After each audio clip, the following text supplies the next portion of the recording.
Here's a little poem for my dad upon his retirement.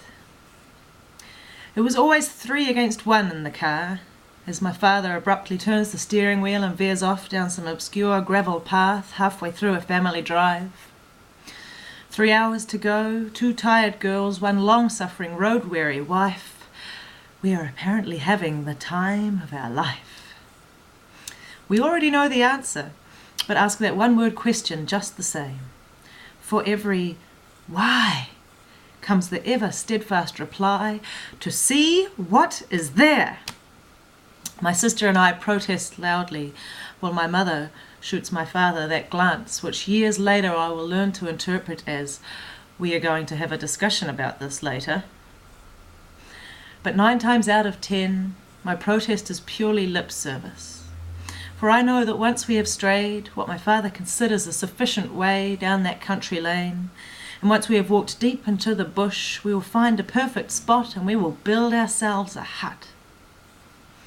And despite our cries of protest at the time, I don't remember the drives down the dusty gravel roads. I don't remember the walks across endless car parks. I don't remember too much of the countless miles that we wandered, but I do remember those huts. Junior jungle architects in training, building our memories into the criss-cross beams of kauri and totara and laying down fern fronds to seal them deep inside.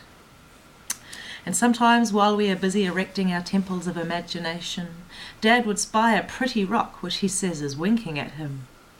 Why don't you take me home, Jost? And more often than not he obeys the calling of the rocks until our garden is filled with stones who sing out together in an ancient chorus of winking, blinking, geological majesty.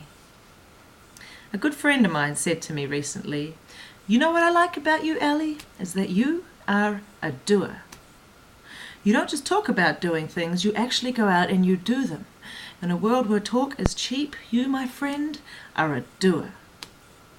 And like a lightning bolt to my brain, I realized the significance of my father's infamous side trips in the formation of me as me.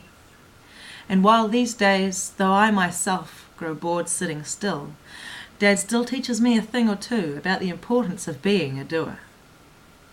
Not so long ago in the Kawekas, after a solid hike into Te Puia Lodge, I was quite happy to rest, put my feet up and try to ignore my toenails that were screaming blue bloody murder most foul, a consequence of tramping boots that were half a size too small. But Dad was having none of my feeble excuses, stirring me into action and prodding me to walk another 45 minutes upstream to the Mankatanoka hot spring.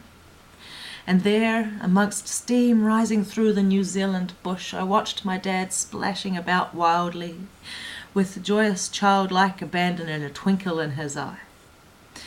And in that moment I realized it is always worth the doing.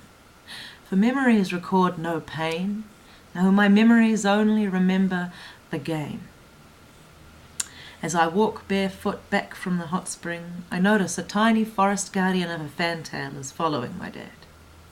And if there was ever a bird that was his kindred spirit, the fantail would be quite fitting, as they never sit still either, always flying, fluttering, or flitting. And I am certain that in retirement, Dad will be just like his kindred bird, always busy, always moving, never stopping, always doing. Happy retirement, Dad. Love you lots.